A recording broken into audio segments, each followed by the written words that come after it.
सहनावतु सहनौ भुनक्तु सह वीर्यं कर्वावहै तेजस्विनावधीतमस्तु मा विद्विषावहै। ओम शांति शांति शांति। सबको सादर नमस्ते जी। प्रवीणा बेन अभी भजन लेंगे, प्रारंभ करें।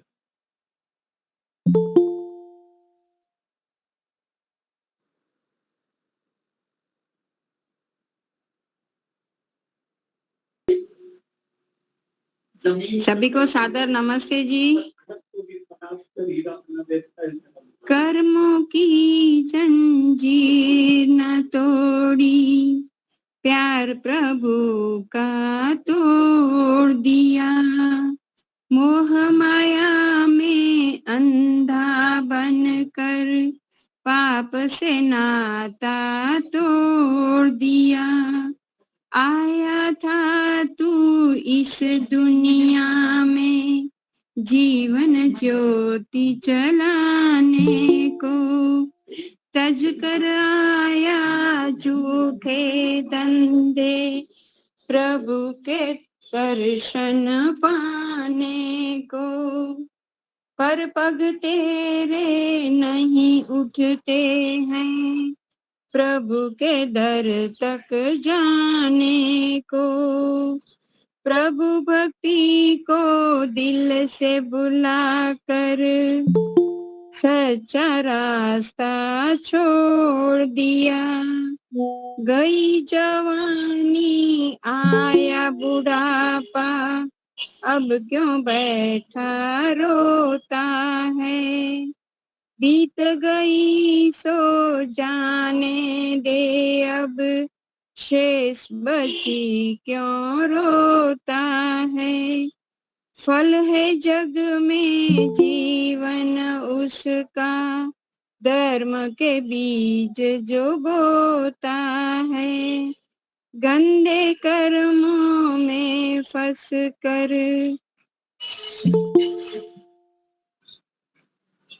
मेरी आवाज आ रही है? हाँ जी। गंदे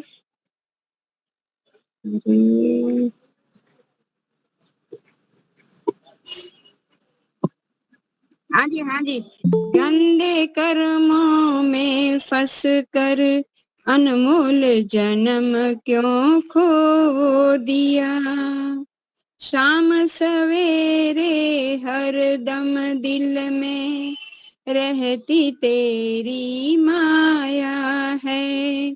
सोना चांदी देख देख कर डोली तेरी काया है।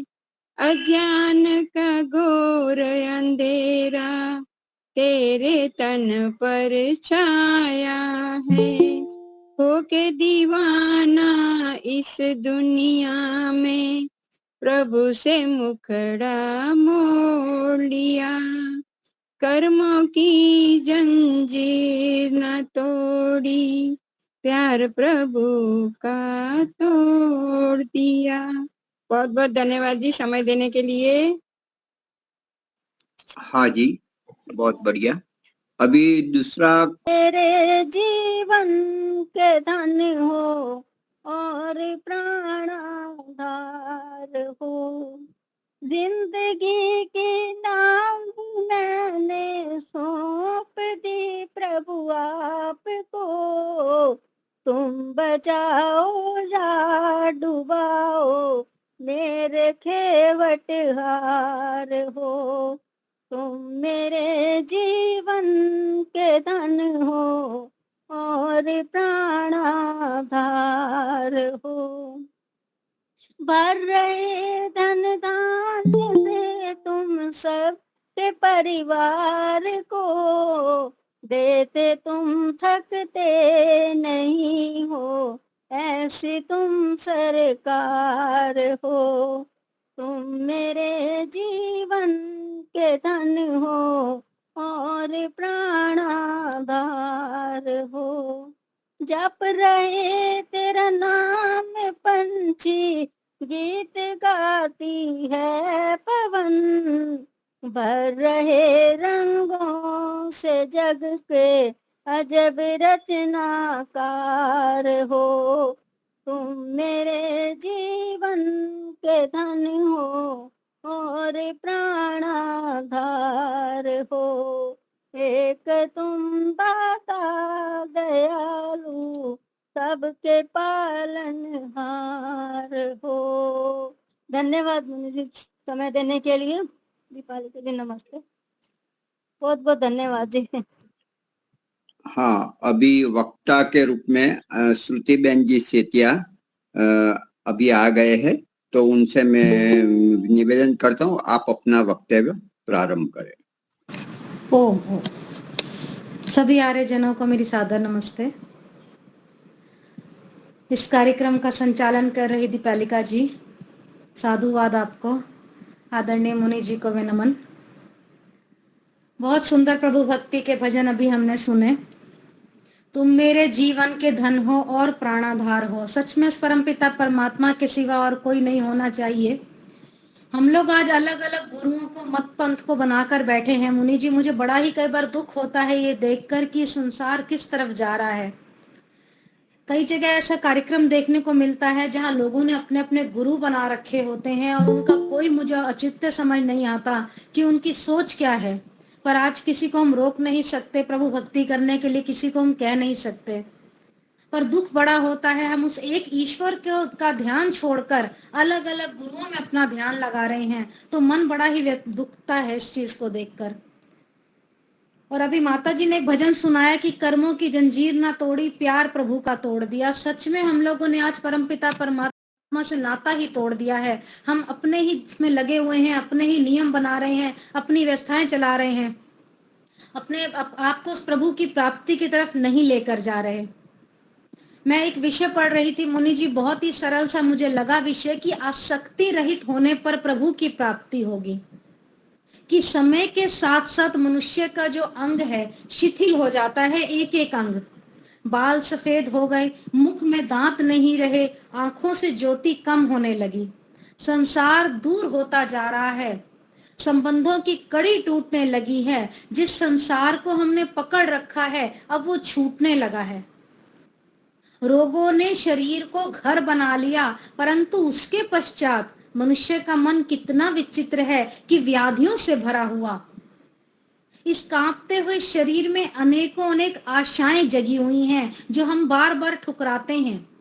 हम उन्हीं के मोह में पड़ने की हमें इच्छा होती है। जो इस संसार से मिलकर बिछुड़ जाएगा उसके प्रति हमें आसक्ति बनी रहती है। ये मोह हमारे जीवन से नहीं छूट रहा तो हम उस परम पिता परमात्मा की प्राप्ति कैसे करें। बड़े सरल से विचार मुझे लगे और इन विचारों को हम अपना आत्मसात कर लें जीवन में तो सच में हमें ऐसा लगेगा कि हम इस जीवन से ऊपर उठ चुके हैं। ऋषियों ने कहा कि हे मानव, कब तक इस संसार की आसक्ति में तू पड़ा रहेगा। आशाएं आकांक्षाएं जो हैं उनको छोड़, प्रभु का भजन कर, बुद्धि से चिंतन कर, अपनी आत्मा को समझ। अपने आप को बुद्धिमान कहलाने वाले मूर्ख व्यक्ति, तुझे जिसका नाम जपना चाहिए था तू उसका नाम नहीं जपता, जो तेरा नहीं होने वाला तू उसके लिए मारा मारा फिर रहा है। यहाँ ऋषियों का ये भाव कहा गया है इस लेख में कि शरीर की वास्तविकता को आप समझिए। हम इस शरीर की वास्तविकता को ना समझते हैं, ना ही अपने आप से बात करते हैं, ना ही अपना प्रभु का आत्म साक्षात करने का प्रयास करते हैं। संसार में अपनी यात्रा चलाओ, परंतु शरीर को ही अपना सब कुछ मत मानो। शरीर में बैठे हुए चेतन तत्व को जानने का प्रयास करो। इस अंग अंग प्रत्यंगों के माध्यम से जो विभिन्न प्रकार के कर्म हैं उसे समझने का प्रयास करो। आज हम अपने आप को समझने का प्रयास नहीं कर रहे, जो हम कर्म कर रहे हैं उसको देखने का हम प्रयास नहीं कर रहे हैं। हमारी आत्मा जो है एक तोते के समान है। जिस प्रकार एक तोता पिंजरे से प्यार कर बैठता है, जो भिन्न भिन्न प्रकार की बोलियां बोलता है, उसी प्रकार हमारी आत्मा भी शरीर से प्यार लगाए बैठी है। कभी उसके अंदर बैठकर रोती है, कभी उसके अंदर बैठकर हंसती है, कभी हम सुख को कभी दुख को अनुभव करती है हमारी आत्मा। यदि हमारी आत्मा इस शरीर को प्यार देने करने के स्थान पर इसके अंदर बैठे हुए परमात्मा को प्यार करना प्रारंभ कर दे, तो उस अमृत को पीना प्रारंभ कर दे, तो सदा सदा के लिए देह के बंधन से व्यक्ति स्वतंत्र हो जाए। परंतु हमारे जीवन से मोह छूटता नहीं है, तो हम आसक्ति रहित कैसे अपने आप को बनाएं, उस परमपिता परमात्मा की प्राप्ति कैसे करें। और बड़ा ही सुंदर इसमें लिखा लेख में कि जिस समय आत्मा का संबंध इंद्रियों से दूर हो जाता है, उस समय अंगों को काटने पर भी पीड़ा नहीं होती। जिस प्रकार एक डॉक्टर, जिसको एलोपैथिक डॉक्टर शल्य चिकित्सा यानी कि ऑपरेशन करता है, और जिस अंग का ऑपरेशन करना होता है उसका संबंध शेष शरीर के साथ उस संबंध को काट देता है, यानी कि थोड़ी देर के लिए उस अंग को सुन्न कर देता है, उस समय उस अंग पर पीड़ा का अनुभव नहीं होता हमें। परंतु जब वह अंग पुनः स्थिति में अपनी आ जाता है तो उस समय दुख का हमें अनुभव होता है। यही अनुभव ही चेतन तत्व का बोध है।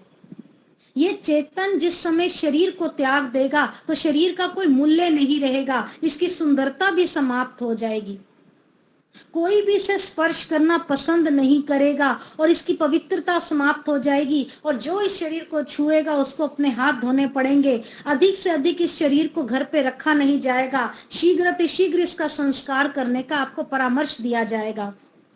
जिस शरीर को देखकर आपका घर में पति, आपके पत्नी आपको 7 जन्म का साथ निभाने वाली कस्में खाती थी, पौत्र पुत्र आदि प्रसन्न हुआ करते थे, वही लोग आज इस शीघ्र इसको कहते हैं ना मुखाग्नि देने के लिए तत्पर हो जाते हैं। अतः हमें बैठकर ये विचार करना है कि ये शरीर क्या है और ये शरीर में बैठा हुआ चेतन तत्व क्या है, और ये हम संसार में आए हैं तो किसके लिए आए हैं।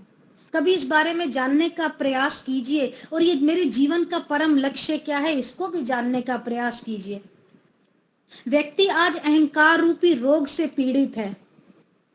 आप देखेंगे ईंट पर, दीवारों पर अपना नाम लिखकर, फैक्ट्रियों पर, दुकानों पर ये मेरा है, ये मेरा है, ये सोचकर बड़ा ही प्रसन्न होता है। परंतु जब ये नाशवान शरीर अग्नि को भेंट चढ़ जाता है तो सब कुछ पराया हो जाता है।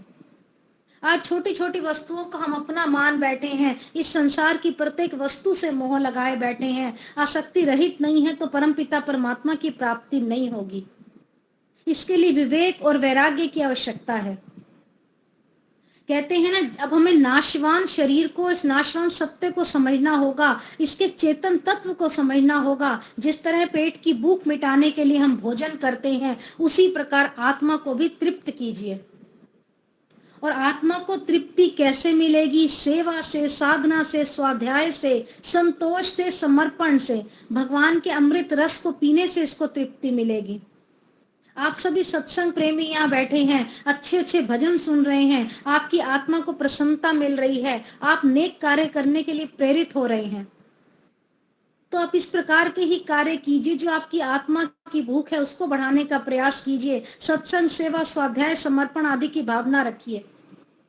अहम का त्याग छोड़ दीजिए, मोह माया का त्याग छोड़ दीजिए। अब आप सोचिए कि आपके मन को कोई उपकार का कार्य कराया आपने अपने जीवन में, आपने आपका मन किया कोई उपकार का कार्य मुझे करना है, और आपने वो कार्य कर लिया। परंतु इस कार्य से ना तो आपका पेट भरा, ना ही आपके मन को कुछ हुआ, परंतु बुद्धि में कुछ बात जरूर आई है। आपके अंतर मन को एक संतोष अवश्य अनुभव हुआ होगा कि मैंने एक छोटा सा कार्य किया, मेरा हृदय आनंदित हो उठा। आप अपना वही खाना खाकर आनंदित आपको नहीं मिलेगा, वो आनंद आपको नहीं मिलेगा जो दीन दुखियों को खिलाकर आपको आनंद प्राप्त होता है। मैं ये बात आपसे कहूं और आप ये बात मान ले, कोई जरूरी नहीं है। आप ये स्वयं अनुभव करके देखिए कि आप दूसरों की पर सेवा करके आपको कितना आनंद अनुभव होता है। आपको परोपकार के कार्यों से संतुष्टि मिलेगी। इसी संतुष्टि का नाम है प्रभु की निकटता।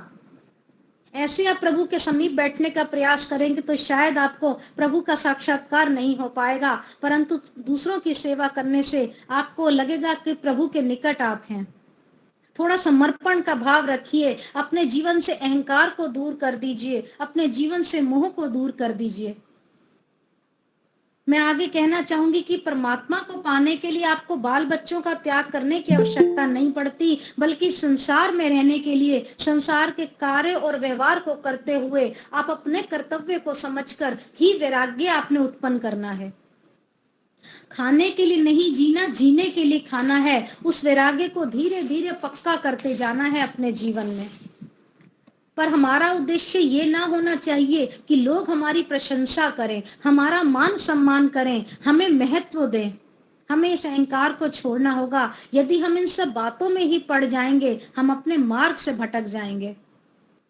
हमारा प्रमुख लक्ष्य मोक्ष की प्राप्ति है, वही हमारा उद्देश्य है। और जिसको प्राप्त करने के बाद मैं कहूंगी कुछ भी करना बाकी नहीं रह जाता।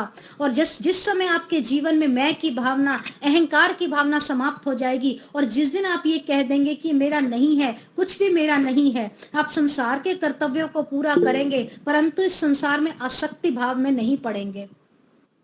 उस समय देह, आपका स्थान, आपके पदार्थ, आपका संबंध, इन सब से आपकी आसक्ति मिट जाएगी। आप मोह ममता के बंधन से टूट जाएंगे। केवल और केवल प्रभु की भक्ति के उद्देश्य ही आपके जीवन का उद्देश्य बन जाएगा, तभी आपका कल्याण होगा। हम छोटे छोटे लेख को पढ़कर अपने जीवन में उतारने का प्रयास करें कि आप परमपिता परमात्मा की प्राप्ति कैसे कर सकते हैं, उससे निकटता का भाव कैसे कर सकते हैं। और अंत में मैं बड़ा इसमें सुंदर में पढ़ रही थी कि हम शरीर तथा वस्तुओं से सुख लेना चाहते हैं, परंतु मानव शरीर जो है सामग्री सुख तथा भोग के लिए नहीं है, ये दूसरों को सुख देने के लिए तथा दूसरों की सेवा के लिए मिली हुई है। यदि हम सुख की कामना छोड़ देंगे तो स्वतः ही महान शांति हमारे जीवन में आ जाएगी, महान आनंद हमारे जीवन में आ जाएगा। और अतः शांति का उपाय यही है कि व्यक्ति मैं ना कहे अपने आप को, शरीर संसार मेरा नहीं है, जब मुझे दूसरों से सुख नहीं लेना, मुझे दूसरों को सुख देना है, ये भावना आपके अंदर आ जाएगी। आत्म साक्षात्कार आप ईश्वर का कर पाएंगे। इसके लिए आपको अहम का त्याग करना पड़ेगा और परमपिता परमात्मा से प्रार्थना करनी पड़ेगी कि प्रभु मेरे अंदर से अहम का भाव मिटा दे। मेरा कुछ भी नहीं है, जो कुछ है प्रभु तेरा ही है। तभी तेरे से निकटता हमारी बन सकती है। इस वैराग्य को अपने जीवन में उतारने का प्रयास कीजिए। आप धीरे धीरे प्रयत्न कीजिए अपने प्रभु से निकटता स्थापित करने का। प्रभु को अपना मित्र बनाकर देखिए, अपने आप से बात करके देखिए। ये संबंधी आपसे कुछ समय बाद दूर हो जाएंगे। आप इनके मोह में मत पड़िए। केवल और केवल प्रभु भक्ति की तरफ आपका जीवन होना चाहिए। आप अपने लक्ष्य मोक्ष की ओर ध्यान दीजिए।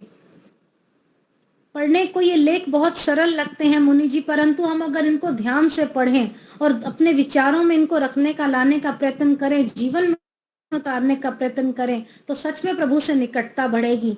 कभी कभी तो ऐसा लगता है जीवन में हम इन सब चीजों का केवल मोह कर रहे हैं, दिखावे में लगे हुए हैं। उसने ये दिया, उसने वो दिया, मुझे उसको क्या देना है, क्या लेना है, इन्हीं चक्कर में हम जीवन में रहते हैं। हमारा लक्ष्य जीवन का क्या है, हम इस तरफ ध्यान ही नहीं देते। तो क्यों ना इस दिखावटी और बनावटी दुनिया से हम दूर होकर उस प्रभु की शरण में जाने का प्रयास करें। अहम को त्यागेंगे तो प्रभु का साक्षात्कार होगा। यही भावना, यही कामना लेकर हम उपासना करें उस ईश्वर की, ईश्वर से प्रार्थना करें, याचना करें, पर सेवा के लिए अपना जीवन बनाएं। यही हमारी दैनिक नित्य हमारा कर्तव्य होना चाहिए। ये छोटी छोटी बातें हम अपने लिए लागू करें, अपने बच्चों को समर्पण की भावना सिखाएं, स्वाध्याय का प्रयास उनको सिखाएं, तो हो सकता है हमारे साथ साथ बच्चों का जीवन भी सुधरे और वो दूसरों के लिए भी कुछ करने का प्रयास करें।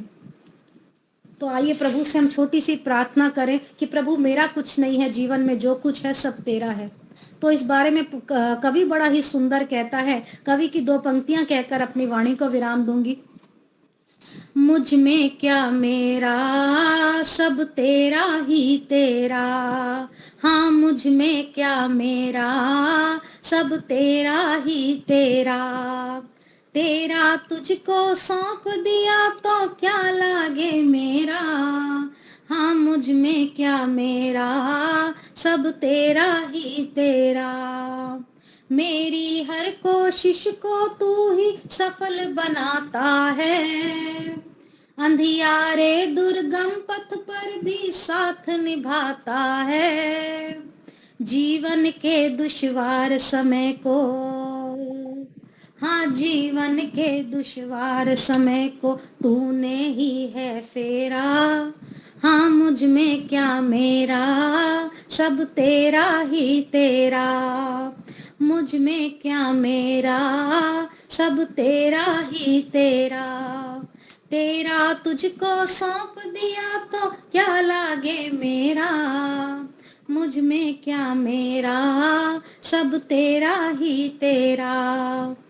जितनी भी तारीफ करूं उतनी ही कम होगी।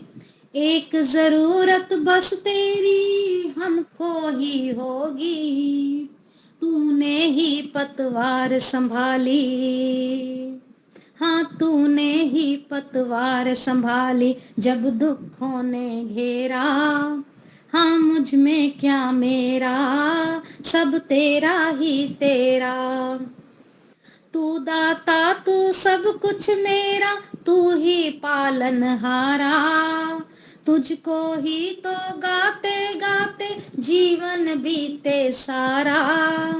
मन मंदिर में मैं बस चाहूं।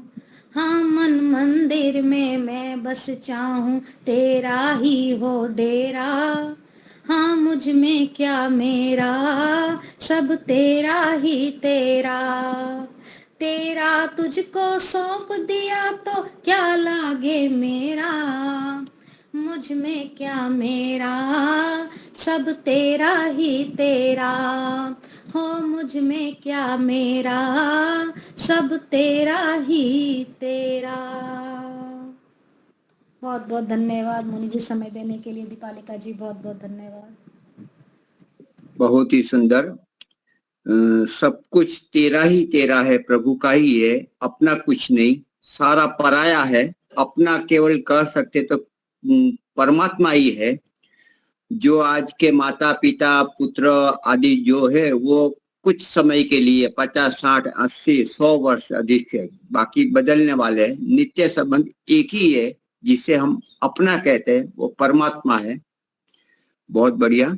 अभी हमारे लीलाबेन जी अपना वक्तव्य प्रस्तुत करेंगे। लीलाबेन जी। गायत्री मंत्र से ईश्वर की स्तुति प्रार्थना उपासना करेंगे। ओम भूर्भुवः स्वः तत्सवितुर्वरेण्यं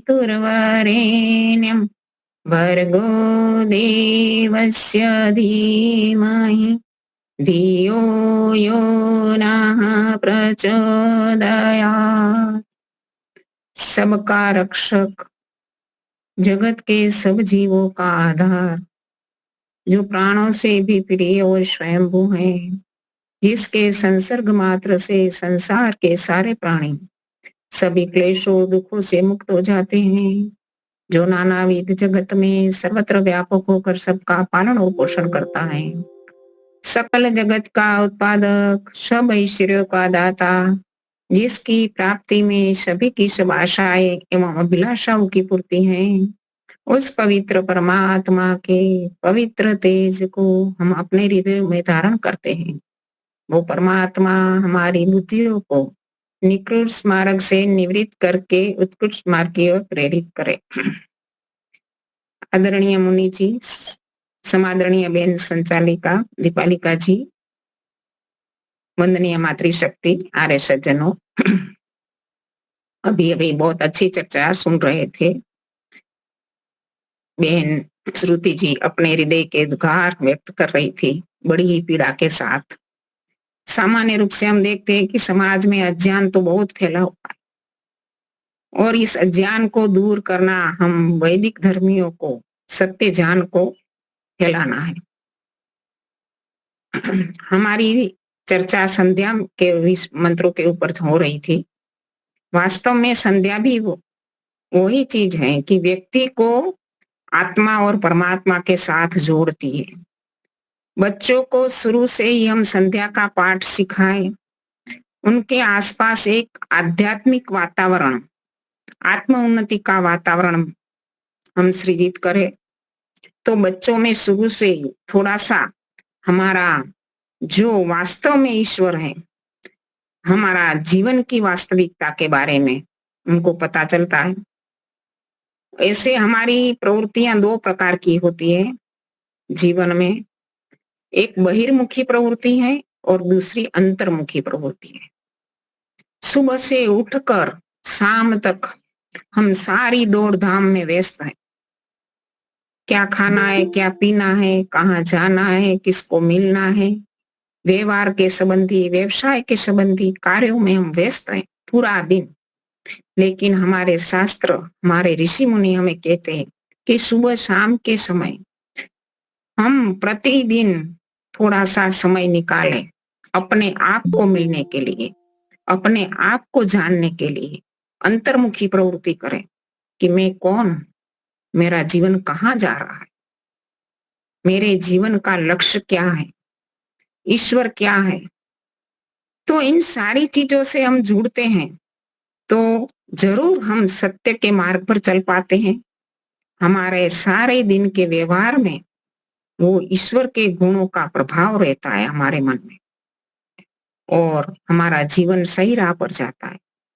और आज इसी बात को हमें हरेक परिवार में, हरेक माता पिता अपने संतानों को भी यही प्रकार के संस्कार दे कि सुबह शाम हम साथ में बैठकर संध्या करें, उपासना करें। जैसे हमारे उपनिषद के ऋषि कहते हैं ना, आज्यवल्क ऋषि ने गार्गी को कहा कि जो मनुष्य इस संसार में आत्मा और परमात्मा को जाने बिना चला जाता है वो बड़ा ही कृपण है, बड़ा ही दया का पात्र है। आज कई लोग हम देखते हैं कि समाज में सुबह से शाम, मुंबई जैसे नगरों में तो हम देखते हैं कि सुबह में जब पिता चला जाता है व्यवसाय पर, ना बच्चों को मिल पाता है और शाम को देरी से आता है और खा पीकर सो जाता है। संसार की झंझट से छूटता कब है व्यक्ति? केवल मात्र नींद के समय। तो हम थोड़ा सा इसी प्रकार से कम, जितना भी व्यस्त जीवन क्यों ना हो, लेकिन व्यस्त जीवन में भी समय निकाले 10 मिनट 15 मिनट और एकांत सेवन, हमारे ऋषि कहते हैं एकांत सेवन करें, एकांत में बैठे अपने बारे में सोचे, जीवन की वास्तविकता के बारे में सोचे, ईश्वर के बारे में सोचे। तो हम संध्या से जुड़े, संध्या के मंत्र भी हमें यही बताते हैं, वो ऋषि की रचना है। बहुत हमारे विचारों को उच्च स्तर पर ले जा रहे हैं हमारे ऋषि। तो हमारी इस प्रवृत्ति को संध्या क्या करती है? हमने सांसारिक मर्यादाएं जो संसार की ओर, भोग विलास की ओर हमें खींच रही है, संसार जो संसार में खींच रहा है उसको मर्यादा में बांधता है। इस प्रकार की प्रवृत्ति, अंतर्मुखी होने की प्रवृत्ति हमें एक मर्यादा में बांधती है।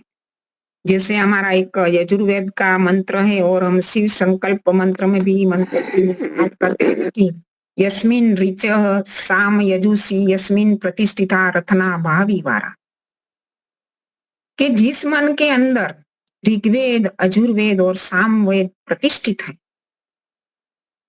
वो हमारा मन रथना भावी वारा। रथ के पहिए के अंदर क्या होता है? रथ का पहिया के अंदर एक नाभि होती है, केंद्र होता है और एक परिधि होती है, उनको आरा जोड़ता है, आरे से वो जुड़े रहते हैं। जो आरा ना हो बीच में तो पहिया बिखर जाता है। इसी प्रकार ये हमारे मन में, कहते हैं ना, हमारे विद्वान लोग कहते हैं कि हरेक के मन के अंदर सामवेद, अजुर्वेद, ऋग्वेद का ज्ञान है। हम कई जन्मों की यात्रा करते आ रहे हैं, कई जन्मों में हम ऋषि भी बने होंगे, हमारे मन में वेदों का ज्ञान है, लेकिन उस ज्ञान को हमें बाहर लाना है, हमारी अनुभूति में लाना है। इसके लिए हमें इस प्रकार की धर्म की क्रियाएं, धार्मिक क्रियाएं, साधना, स्वाध्याय आदि आरा का काम करती है। जो हमें आत्मा, नाभि आत्मा और परमात्मा है और परिधि संसार के विषय है। संसार के विषयों के साथ और आत्मा और परमात्मा को, दोनों को जोड़ के रखती है, हमारा जीवन संतुलित बनाता है। तो इस प्रकार हमें संध्या आदि करने से हमारा जीवन संतुलित बनता है, हमारी भौतिक उन्नति भी होती है और आध्यात्मिक उन्नति का संतुलन बने रहना है बहुत ही जरूरी है। अन्यथा तो हम दिन के बाद दिन, वर्षों के बाद वर्ष बीतते जाएंगे और हमारा जीवन ऐसे ही चला जाएगा। यदि हमारे जीवन में कुछ उपलब्धियां प्राप्त करनी है तो हर एक दिन हमें ईश्वर से जुड़ना पड़ेगा, हमें अपनी आत्मा को अंदर देखना पड़ेगा, एकांत सेवन करना पड़ेगा। दूसरी सारी चीजें हम सबके साथ कर सकते हैं, लेकिन अपने ईश्वर को मिलने के लिए केवल मात्र एकांकी, जो मैंने पहले गीता के श्लोकों में बताया था ना कि उपासना गीता भी ये बता रही है कि एकांकी बैठना है, सूचो प्रदेशे, पवित्र प्रदेश के अंदर एकांकी बैठना है, इंद्रिय निग्रह करके। तो इसी प्रकार हमें संध्या करनी है। संध्या के मंत्रों के बारे में मैंने मार्जन मंत्र के बारे में बताया था, प्राणायाम मंत्र के बारे में बताया था। लास्ट में हमने अगमर्षण मंत्रों पर भी विचार किया था। अभी अभी अभिमान की बात कही मैंने। अगमर्षण मंत्र जब हम पढ़ते हैं, उन पर विचार करते हैं, तब परमात्मा की शक्ति का, उनकी महानता का, उनकी विलक्षण बुद्धि का हमें पता चलता है। तो लगता है कि हम तो क्या है उनके सामने, कुछ भी नहीं है। हमारा अभिमान नष्ट हो जाता है, हमारा अभिमान चूर चूर हो जाता है। तो अगमर्षण मंत्र परम पिता परमात्मा ने अपने रीत ज्ञान से, रीत आनी, रीत का अर्थ है नियम, जो सनातन सत्य है, जो कभी भी बदलता नहीं है, ऐसा सत्य है रीत, वो ईश्वर के ज्ञान में प्रतिष्ठित है। और इस ज्ञान से परमात्मा इस संसार के अंदर जिन पदार्थों को बनाता है, जिन घटनाओं इस पदार्थों के बनाने से घटती है, वो पदार्थ और वो घटनाएं सत्य है। प्रतिदिन ये घटनाएं घट रही है हमारे सामने, हमें ये देखना है, तब हमें जाके ईश्वर की अनुभूति बनी रहेगी। माँ के स्तनों में जब बालक के प्रसव के बाद दूध की उपस्थिति होती है, ये एक सत्य है। जब बच्चा थोड़ा बड़ा होता है, 8 मास का, 7 मास का, तब उसके परमात्मा ब्रह्मांड है, ब्रह्मांड में घट रही है घटनाएं हैं। जब युवा होता है बच्चा, तो उनके अंदर दाढ़ी मूछ के बाल उगते हैं। ये सारी ब्रह्मांड में घटने वाली घटना है। अपनी अंगुली को देखो, उसमें बढ़ते हुए नख को देखो, अपने बालों को बढ़ते हुए देखो। ये ब्रह्मांड में घटने वाली हर एक घटना ये सत्य है और परमात्मा के नियम के आधारित हो रहा है सारा। तो रीत और सत्य की मैंने चर्चा की थी अगमर्षण मंत्र में। और आगे के मंत्र हैं हमारे जो मनसा परिक्रमा के मंत्र, कि पहले हमने अपने शरीर में ईश्वर की कृपा और सत्ता का अनुभव किया, इसके बाद हमने विशाल ब्रह्मांड में ईश्वर की सत्ता और महत्ता और उनके उपकारों का हमने अनुभव किया। और जहां देखे हम तो ईश्वर की सत्ता हमें अनुभूत होती लगती है। तो इसके बाद मनुष्य समाज में भी ईश्वर के नियम चलते हैं। मनुष्य को परमात्मा ने बुद्धि दी है दूसरे प्राणियों के विशेष, लेकिन मनुष्य को कर्म करने में स्वतंत्र छोड़ा है। स्वतंत्र छोड़ा है इसलिए दूसरे प्राणी जगत, जो भी पशु पक्षी हैं, जंगलों में रहते, कुछ भी इसमें परिवर्तन नहीं करते। मनुष्य के पास बुद्धि है, उस बुद्धि का उपयोग करके वो उल्टा पुल्टा कुछ भी करता रहता है। यहाँ तक कि इतने संसाधन विज्ञान ने भी बना लिए कि जो विनाश के कारण बन जाते। लेकिन मनुष्य समाज के अंदर, मनुष्य के मस्तिष्क में भी ईश्वर का शासन है, ये हमें कभी नहीं भूलना है। क्योंकि मनुष्य समाज को भी नियंत्रण में रखना जरूरी है, एक मर्यादा में रखना जरूरी है।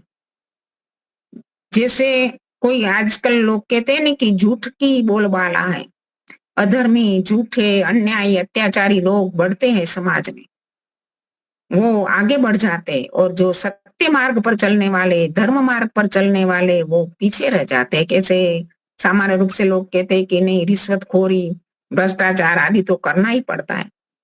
लेकिन ऐसा नहीं है कि ईश्वर की न्याय व्यवस्था काम नहीं कर रही। ईश्वर का शासन मनुष्य समाज में भी है। महर्षि दयानंद ने खुद कहा है कि अधर्म के मार्ग पर चलकर, अन्याय के मार्ग पर चलकर व्यक्ति फूलता है, फलता है, बहुत कमाता है, गाड़ी से, भवन से, भूषा से बहुत ही समाज में प्रतिष्ठिता प्राप्त कर लेता है। लेकिन एक समय अवश्य आता है कि जहां मूल से जैसे वृक्ष कट जाता है ना, इसी प्रकार उसका सर्वनाश हो जाता है। हमें एक बात सदा याद रखनी है कि परमात्मा भले व्यक्तियों का, अच्छे व्यक्तियों का, परमात्मा के नियम, परमात्मा का शासन भले व्यक्तियों का, अच्छे व्यक्तियों का पोषक है, उसकी रक्षा करता है, अवश्य करता है। लेकिन समय आने पर उनके लिए हमें धैर्य रखना पड़ता है, क्योंकि हम भूतकाल में भी देखते हैं कि ऐसी शक्तियां आई है कि जिन्होंने अमर्यादित रूप में जहां संसार की मर्यादाओं का उल्लंघन करके अधर्म के मार्ग पर चले, उनका विनाश हुआ है। जैसे कंस का विनाश, रावण का विनाश, कई ऐसे उदाहरण है हमारे पास। तो परमात्मा का शासन मनुष्य समाज में है, ये हमें मनसा परिक्रमा मंत्रों के माध्यम से इसको जानना है। तो मनसा परिक्रमा मंत्र में हमें परमात्मा को छह दिशा में, चारों दिशाओं में नहीं, 6 दिशाओं में हमें परमात्मा का दर्शन होता है, परमात्मा की उपस्थिति बताई गई है। जैसे प्राची यानी पूर्व दिशा, हमारी सामने की दिशा, प्रतीची हमारी पीछे की दिशा, पश्चिम दिशा। जैसे हम पूर्व दिशा के सामने मुख कर खड़े होते हैं तो दाहिने हाथ की दिशा दक्षिणा दिशा, और बाएं हाथ की दिशा उत्तर दिशा, ऊपर नीचे की दिशा ध्रुवा, और ऊपर की दिशा ऊर्ध्वा।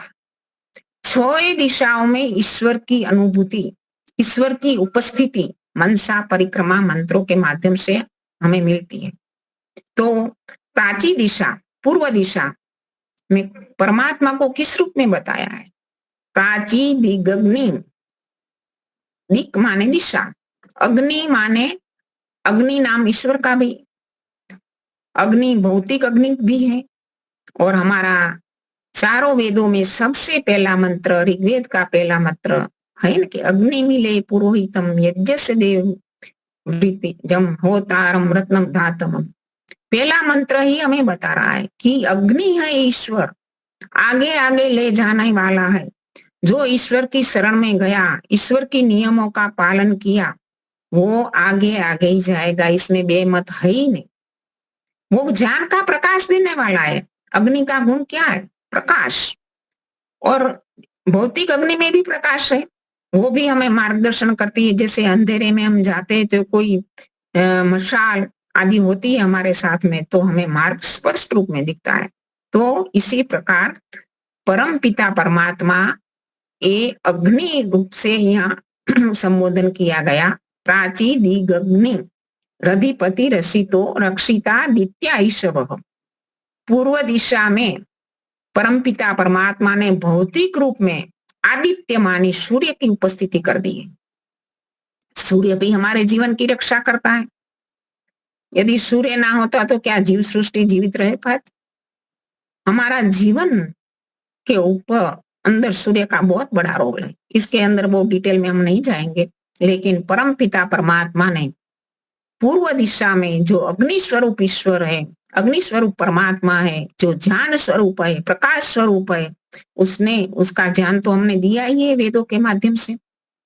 जो बंधन रहित है, जो हमें बंधनों से छुड़ाने वाला है, परमपिता परमात्मा का ज्ञान ही हमें बंधनों से छुड़ाएगा, सही मार्ग पर चलाएगा। और भौतिक रूप में आज हमारे संसार में, हमारे समाज में हमारे विद्वान हमारा मार्गदर्शन करते हैं, वो भी आदित्य है, वो भी हमारे लिए मार्गदर्शक है, पथदर्शक है। ऋषियों से जो ज्ञान आया तो हम तक पहुंचा कैसे? इन विद्वानों के माध्यम से, इन ऋषियों के माध्यम से पहुंचा है। वो हमारे लिए आदित्य है और हमें बंधनों से छुड़ाने वाले हैं। यदि जीवन में बंधन से हमें मुक्त होना है, दुखों से मुक्त होना है, जन्म मरण के चक्कर से छूटना है, तो इन विद्वानों के माध्यम से हम ज्ञान को अर्जित करें और ज्ञान अर्जित करके अपने जीवन के बंधनों को काटें। इस मंत्र बोलते हुए हमें यही अनुभूति करनी है कि धन्यवाद है ईश्वर तुझे कि तूने मेरे जीवन के लिए कितनी सारी व्यवस्था कर रखी है। भौतिक रूप में सूर्य है, विद्वान है और ईश्वर का ज्ञान भी है। तेरे इसके लिए तुझे नमस्कार है। तू अधिपति है, इसका स्वामी है। ईश्वर सारे संसार का स्वामी है, सारे ब्रह्मांड का स्वामी है। उसके नियमों का कोई उल्लंघन नहीं कर सकता। उनके नियम रीत हैं और उससे घटने वाली सत्य घटनाएं हम प्रतिदिन जीवन में देख रहे हैं। और हमारे वैज्ञानिक इन घटनाओं के माध्यम से इन नियमों की शोध में लगे हुए हैं कि जो नियम प्रकृति के अंदर काम कर रहे हैं। और आगे का मंत्र है दक्षिणाधिगिंद्रोधिपति स्थिर स्थिरादि रक्षिता पितर ईशव। दक्षिण दिशा, दक्षता की दिशा, योग्यता की दिशा, दाहिने हाथ की दिशा।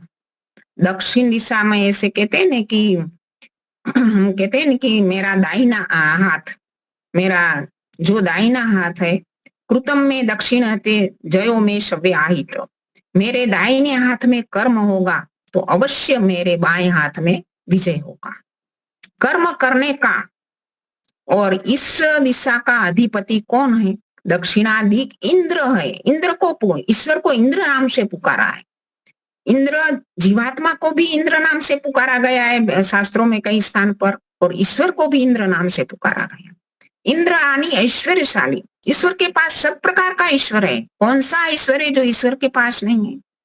ज्ञान का, विद्या का, बल का, बुद्धि का, आनंद का, सब प्रकार का ईश्वर है। वो ईश्वर का स्वामी है। और हम इंद्र क्यों कहे जाते हैं? जीवात्मा, क्योंकि हम अपनी इंद्रियों के स्वामी जब बनते हैं तब जाके हम इंद्र कहलाते हैं। और इंद्रियों के स्वामी बनकर हम अपने हाथों में कर्म करेंगे तो अवश्य ही परमपिता परमात्मा हमें ऐश्वर्य देगा, इसमें बेमत है ही नहीं। और इन इस ऐश्वर्य जब व्यक्ति प्राप्त करता है ना, जीवन में आगे बढ़ता है, तो आगे बढ़ने वाले व्यक्ति को स्थिराजी टेढ़ी चाल चलने वाले ऐसे कई लोग हुए समाज में। समाज में अच्छे भी लोग हैं, बुरे भी लोग हैं। बुरे लोग ईर्ष्या करते हैं, उसकी राह में राड़े डालते हैं, विघ्न खड़े करते हैं, लेकिन कोई चिंता करने की बात नहीं है। परमपिता परमात्मा ने हमारे लिए हमारे पितर उपस्थित कर दिए हैं, हमारे पूर्वज जिनके पास अनुभव का ज्ञान है। अनुभव के कारण पूर्वज हमारा मार्गदर्शन करते हैं कि इस प्रकार की जब जीवन में संकट आए, मुश्किल आए, तो इसमें से उन लोगों के साथ कैसे निपटना है। आजकल पूर्वजों की, बड़े वृद्ध व्यक्तियों की उपेक्षा हो रही है समाज में, लेकिन वो उपेक्षा के लायक नहीं है। वो हमारे लिए बहुत ही मदद रूप है, उनको सम्मान के लायक है। उनके पास उनका शरीर चाहे जीर्ण हो गया, शरीर की शक्ति कम हो गई, लेकिन उनके पास अनुभव का तो ज्ञान है। आज युवा पीढ़ी पूर्वजों का, वृद्ध लोगों का जो अनुभवी है, ज्ञान वृद्ध है, उनका कभी भी उपेक्षा ना करें। वो काम के हैं। उनके जैसे कहते हैं ना कि एक युवा गति करता है और दिशा बताने वाला वृद्ध है, सही दिशा। कई बार ऐसी समस्याएं उपस्थित हो जाती है जीवन में कि इसका सॉल्यूशन कैसे करें, तब बड़े व्यक्तियों को पूछा जाता है। जैसे वो छोटी सी कहानी आती है ना, हम बच्चों को सुनाते हैं कि एक बिल्ली आके सब चूहों को निगल जाती थी, तो चूहों ने सभा भरी और उसको इस समस्या को कैसे निपटाए। तो उन्होंने लगा कि चलो वो बिल्ली के गले में हम घंटी बांध देते हैं, तो बिल्ली आएगी तो पता चल जाएगा। लेकिन एक वृद्ध चूहे ने कहा कि घंटी बांधने के लिए जाएगा कौन? ये जो युवा मस्तिष्क नहीं सोच सकता, वो वृद्ध मस्तिष्क के पास उसका सॉल्यूशन होता। तो इसी प्रकार हमारे जीवन में कई समस्याएं आएंगी, तो हमें इस वृद्धों का, हमारे पितर हमारे रक्षित है। तो इसी प्रकार इस मंत्र में भी ईश्वर को हम धन्यवाद करते हैं कि इस दिशा का अधिपति भी तुम है, तुझे नमस्कार है। तेरे हमारी रक्षा के जो साधन उपस्थित किए, हमारे जीवन में जो शत्रु आते हैं उनकी रक्षा करने के लिए, इसके लिए तुझे धन्यवाद है। और इसके बाद आती है प्रतीचि। दिग्वरुणोधिपति प्रिदाकु रक्षिता नम विश्व। प्रतीचि यानी पीछे की दिशा, हमारी पीछे की दिशा में वरुण रूप में वरुण यानी सर्वशक्तिमान और सर्वव्यापक ईश्वर उपस्थित है। हम मानते कि हमारे पीछे हमें कोई नहीं देखता। बच्चा कुछ चीज चुरा लेता है तो पीछे ऐसे ही याद करके, और माँ भी ऐसे उनको पटाती है ना कि नहीं कौवा ले गया, वो ले गया, बताती नहीं। लेकिन हम एक कभी ना भूले कि वरुण परमात्मा सब दिशाओं में उपस्थित है, पीछे भी है, आगे भी है, जिसको हमारी आंखें नहीं देख रही, लेकिन ईश्वर की न्याय व्यवस्था सब जगह सब स्थान पर उपस्थित है। और वरुण परमात्मा हमारी इस दिशा का अधिपति है और उसके लिए पीछे की दिशा में जो बताई गई बात, हृदय रक्षिता अन्नामिशव, अन्नानि धन, ज्ञान को आगे रखा, हमारी पूर्व दिशा में रखा ज्ञान को, और धन को पीछे रखा। हमें जीवन में इस सिद्धांत को कभी नहीं भूलना है कि धन हो और ज्ञान ना हो तो ये धन हमारे लिए लाभकारी नहीं होगा, आशीर्वाद रूप नहीं होगा, धन का वो सदुपयोग हम नहीं कर पाएंगे। पहले ज्ञान प्राप्त करो, बाद में धन प्राप्त करो, और धन का तब जाके हम सही दिशा में प्रयोग कर पाएंगे। और उसका लिए हमें धन अवश्य पर्याप्त प्राप्त करना चाहिए। पुदा को जो असंतोषी लोग हैं, आज क्या होता है समाज में, लोग जो बड़े बड़े लोग हैं उनके पास काफी धन इकट्ठा हो जाता है, धन के भंडार होते हैं, और बड़े व्यापारी भी धन का संग्रह, अनाज का संग्रह कर लेता है, और समाज में इसकी उणप अछत हो जाती है। तो असंतोषी लोग कहते हैं कि डूंगर टोचे देव विराजे, खिण में खदबद मानव कीच, और ऐसे भी कहते हैं भूख्या जनों का भूख्या जनों जठराग्नि जाग से, खंडेर तणी भस्म न लाद से। असंतोष एक बहुत बड़ी व्यक्ति के अंदर पीड़ा। जब कोई व्यक्ति असंतोषी बनता है ना, तभी जाके वो परिग्रह करेगा, और परिग्रह करेगा तब समाज में दूसरे लोगों के अंदर जो चीज होगी, जो जीवन निर्वाह की चीजें, उनकी बहुत बड़ी समस्याएं होगी, क्योंकि एक स्थान पर परिग्रह हो गया है तो दूसरे स्थान पर उसका अभाव अवश्य होगा। परम पिता परमात्मा ने सबके लिए समान रूप से पर्याप्त चीजें दी है, लेकिन हमारी वृत्तियां ही ऐसी है कि जो उसका सही रूप में वितरण हम नहीं कर रहे। हमें हमारे लिए कितना चाहिए, हमारी एक ही बात होनी चाहिए कि मेरे संसार में जो जैसे जल वायु है, पृथ्वी है, सब चीजें परमात्मा ने सबके लिए दी है। तो मैं अपने सामर्थ्य से चाहे धन कमाऊं, कुछ भी कमाऊं, लेकिन मेरा सामर्थ्य तो कितना है। स्वामी जी क्या कहते हैं? स्वामी जी कहते हैं 1% हमारा है, 99% ईश्वर की कृपा से और हमारे बुजुर्गों की कृपा से प्राप्त हुआ है। तो 1% में हमारा ही अधिकार है। हमारे जीवन के लिए कितना चाहिए, इतना ही हमें संग्रहित करना है। जो व्यक्ति के मन में इस प्रकार की भावना बैठ जाए तो समाज में किसी चीज की उणप नहीं रहेगी, सबको मिलेगा, तो असंतोष नहीं रहेगा। जो असंतोष रहेगा तो समाज में अशांति उत्पन्न हो जाएगी। तो धन हमारे लिए, अन्न हमारे लिए रक्षा का साधन है, और इसके लिए जो असंतोष की भावना है हमें दूर करनी है। और आगे का मंत्र है उदीची दिक्षोमोधिपति स्वजो रक्षिता शनि ऋषभ। उदीची माने उत्तर दिशा। उत्तर दिशा में कौन अधिपति है? सोम स्वरूप परमात्मा। परमात्मा के अनेक गुण हैं। कहते हैं महर्षि दयानंद तो कहते कि तुम परमात्मा के गुणों का चिंतन करते जाओ, चिंतन करते जाओ, तुम थक जाओगे। उनके गुण इतने हैं कि, और आर्याभी विनय जैसी पुस्तक में तो महर्षि दयानंद ने कितने संबोधन हो ईश्वर के गुणों के माध्यम से, उन्हें हर एक मंत्र में नए नए संबोधन से पुकारा। तो उदीची आने उत्तर दिशा का अधिपति सोम स्वरूप परमात्मा है। स्वजो रक्षिता शनि ऋषभ। स्वज स्वयं उत्पन्न हो जाने वाले, कई ऐसे कीट पतंगे वर्षा ऋतु में स्वज ऐसे कहते हैं उत्पन्न